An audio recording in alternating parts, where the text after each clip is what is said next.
স্বরাষ্ট্র মন্ত্রণালয়ে জুবারপন্থীদের নিয়ে বৈঠক চলছে। এই মুহূর্তে সেখানে আছেন সহকর্মী আজহার লিমন। বিস্তারিত জানবো তার কাছ থেকে। লিমন, জানাবেন সচিবালয় বৈঠকে কি কি বিষয়ে প্রাধান্য পেল, কি কি বিষয়ে উঠে এলো?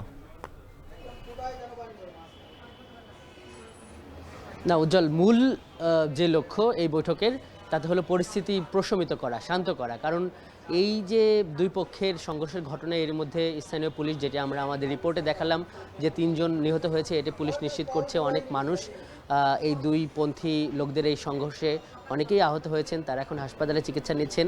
তো এই পরিস্থিতিতে যখন এই টুঙ্গি ইজতেমা ময়দান এবং এই আশপাশের যে এলাকা, এখানে যে একটা থমথমে পরিস্থিতি, এটি যাতে আর না আগায়, এর জন্যই আসলে সব পক্ষ কাজ করছে। এবং এই স্বরাষ্ট্র মন্ত্রণালয়ের এই বৈঠকটি কিন্তু তারই অংশ।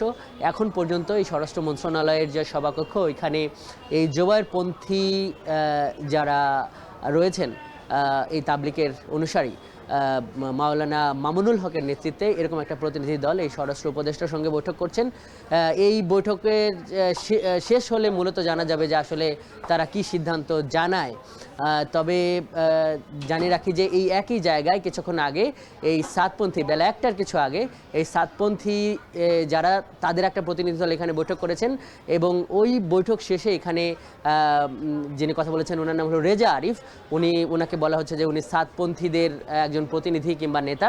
উনি আমাদেরকে যেটি জানিয়েছেন যে তারা বলছেন যে এই ঘটনার কারণে এই যে দুঃখজনক পরিস্থিতি তৈরি হয়েছে, দুই পক্ষের যে মানুষ মারা গেছে, দুই পক্ষের যে আহত হয়েছে, এটির জন্য এই সরকারের পক্ষ থেকে তাদেরকে বলা হয়েছে যে তাদেরকে ইজতেমা ময়দান থেকে সরে যেতে।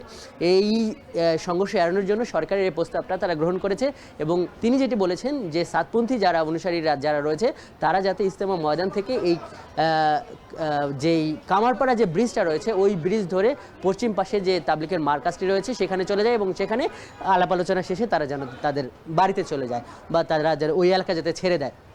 এবং তিনি এও অনুরোধ করেছেন যে জোবায়েরপন্থী যারা আছেন তারাও যাতে সরকারের আহ্বান শোনেন। এবং উনি ওনার ভাষায় বলতে গেলে যে এটা আসলে পুরো তাবলিকের কিংবা পুরো ইসলামের একটা বদনাম হচ্ছে।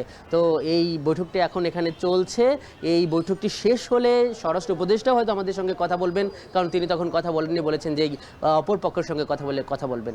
তো এই জোবায়েরপন্থী আলেমরা, মাওলানা মামুনুল হক উনি আছেন, উনি হয়তো এখানে কথা বলবেন, কিংবা স্বরাষ্ট্র উপদেষ্টার সঙ্গে এই দুই পক্ষ কতটা একমত হলো, ভবিষ্যতে কি হবে সেটি কিছুক্ষণ পরে জানা যাবে। তবে এখন যেটি ঘোষণা হয়েছে, এই ইজতেমা ময়দানে কেউ থাকবে না, সেখানে দখল নেবে আইন শৃঙ্খলা রক্ষা বাহিনী। তো উজ্জ্বল, এই ছিল এই স্বরাষ্ট্র মন্ত্রণালয় থেকে আমার কাছে থাকা এই পরিস্থিতির সবশেষ।